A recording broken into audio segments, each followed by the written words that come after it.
Are you filled with fear, doubt, worry about the future of our country? Do you feel the urgency to act before it's too late? If yes, then this podcast is for you. It's time for us to confront the critical issues threatening our nation's fabric, our democracy itself, regardless of our political stance. If you are ready to face reality, handle the tough questions, and find real solutions, then here's your host, Debilyn. Welcome to the Terrified Nation podcast. I'm your host, Debilyn. Can we save our country?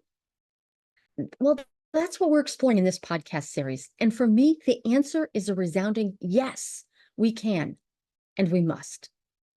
Now, this show is where we explore alternatives to being afraid. I offer new perspectives and framing about what is really going on. Because together we can learn how to manage our fear, our anger, and rage. And we can learn how to find hope in a world that seems mad. It's up to us, the citizens of this great, flawed, and beautiful nation, to live into the promise of our founders, each one of us dedicating ourselves to a better future. Now, I do like to start each show with a question that we'll explore together. And today's question is, how do you calm your mind when you're freaking out? This last month has been a wild ride. Over the last few decades, we've seen these rising rates of anxiety and depression. And I believe that we, the American people, are having a shared meltdown for a variety of reasons. One reason is this time of rapid transition where our future is uncertain. And the humanity that lives in each of us says, we're going to assume the worst when we don't know or can't predict what's coming. And given the hoopla around the 2024 election year, the media attention on authoritarianism around the world, and two octogenarians running for president, and then you add in the rise of violence, there is a lot of reason to be anxious. Whoa, wait a minute. Biden has withdrawn? Trump survived an assassination attempt? Has the world gone even more mad? There is still plenty to keep us in a national state of freak out if we listen or watch the news. We are exposed to so much manufactured outrage over issues that we cannot change. And yet our very future depends upon us and our ability to thwart the chaos agents and the conflict profiteers who seek to exploit us using our own fears. Now, for the last several weeks, fear has been with me daily. And I can see this light ahead in the tunnel, and I just know it's a fricking train. I am feeling doom from this dystopian future that we seem to be living into. My rose-colored glasses are broken, and there are no silver linings.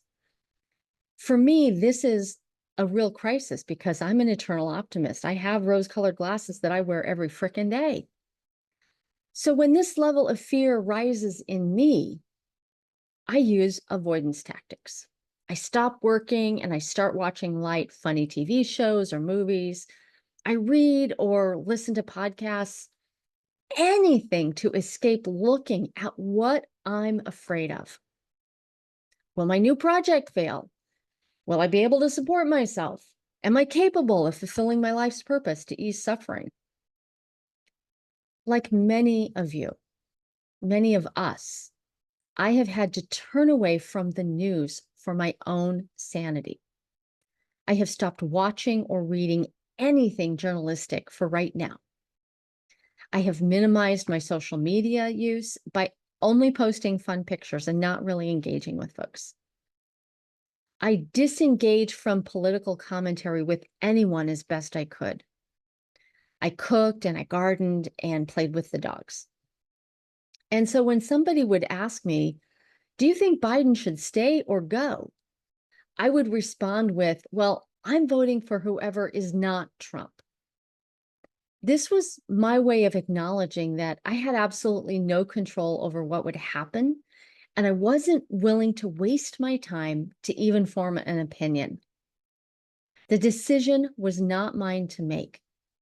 And so my opinion about it doesn't matter. Now, people who see me as their connection to the political insiders are shocked by my unwillingness to engage in this made up what if game. This is because I'm in a mode of self-protection, but also of resetting my expectations about the future. What can I do to have an impact? And how big is my impact? Who can I serve to ease their suffering? All the politics in the world seem insignificant when faced with a choice to share opinions or do something that's life-affirming. And I was thinking about this life-affirming choice as I walked our two dogs. Now, one of my walking routes takes us by this peaceful pond on the campus of a former hospital. And over the last several months, I've noticed the water was evaporating and the pond was really cluttered with rotting leaves. It actually doesn't smell very good. And I kept hoping that somebody would take notice because there's some pretty fish in this pond. And they either need to be rehomed and then have the pond drained, or they need more water and some care. Well, the shallow end of the pond dried up to the point where it only contains some soggy leaves. And the deep end of the pond was looking really dark and brackish, and I could see a whole lot of fish still there. I decided this was my life-affirming action to take. Operation Koi Rescue began. For 10 days, I looked for help online, calling agencies and the new hospital, which is just next door to the old hospital. I joined a local online group and I asked for help. And the people that I reached and that I talked to were pleasant, but they were really not helpful. It seemed that for these fish at a former hospital, no one was really responsible. In short, no one cared about these small koi, or, all right, they're probably really goldfish. So over dinner, about 10 days into this journey, I shared this story with my neighbor who agreed to help me go over and clean up the pond and add some water. So we bundled up a shovel and a rake and as much bottled water as we had containers for. It was about 12 gallons.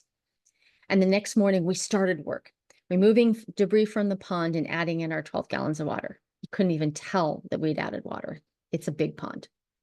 But I decided that I would commit to adding 12 gallons of water every day for as long as it took.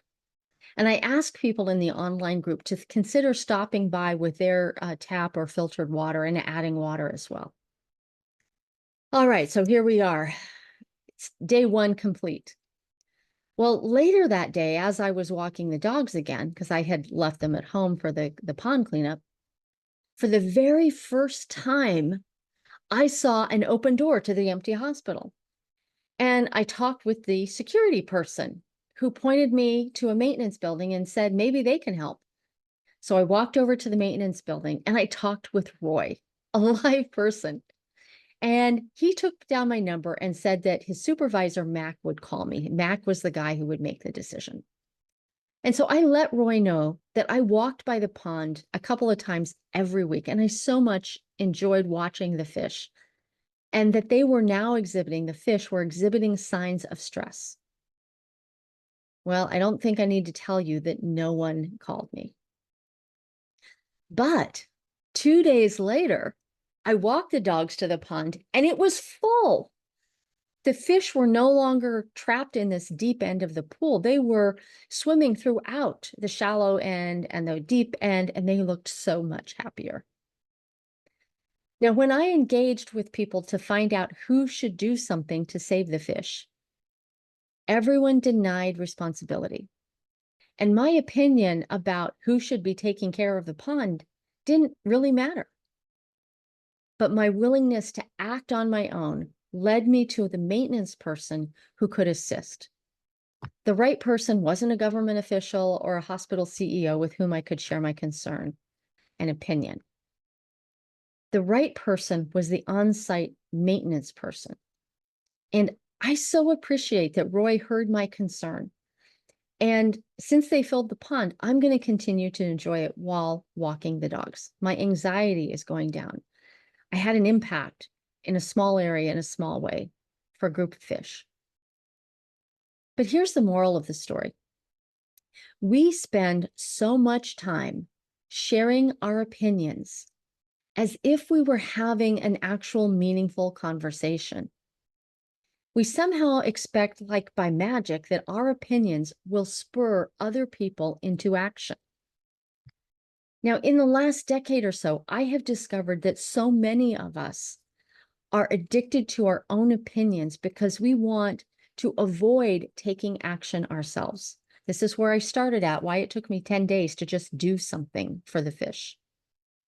We seem to want to hold on to what we believe as the world changes around us. Like we want to pretend that the change isn't happening to all of us. And I just have to confess, I'm really bored with this racket of opinionating all over the place. My opinion matters little.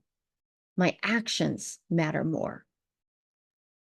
So today I have found my internal peace by acting on my values, the values of kindness and caring and contribution.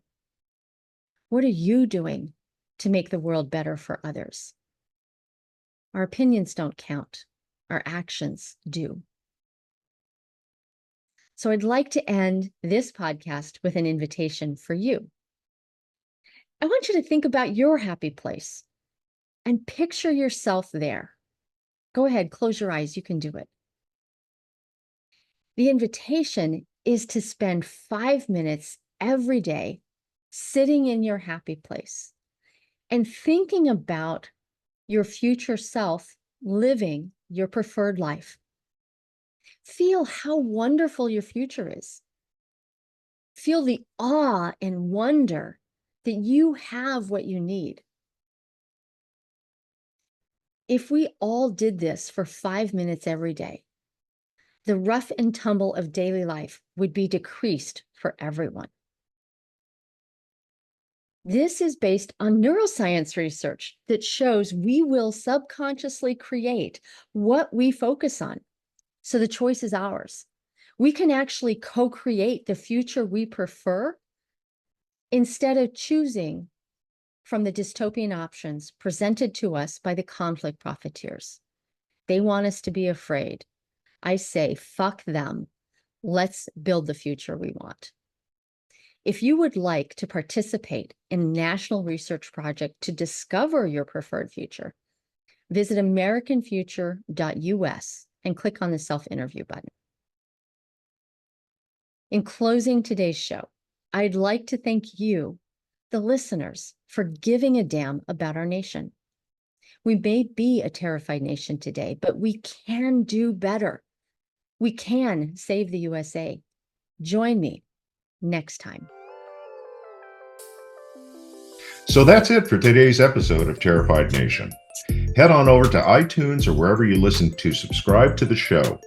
You can get advance notice of new episodes and bonus content by signing up.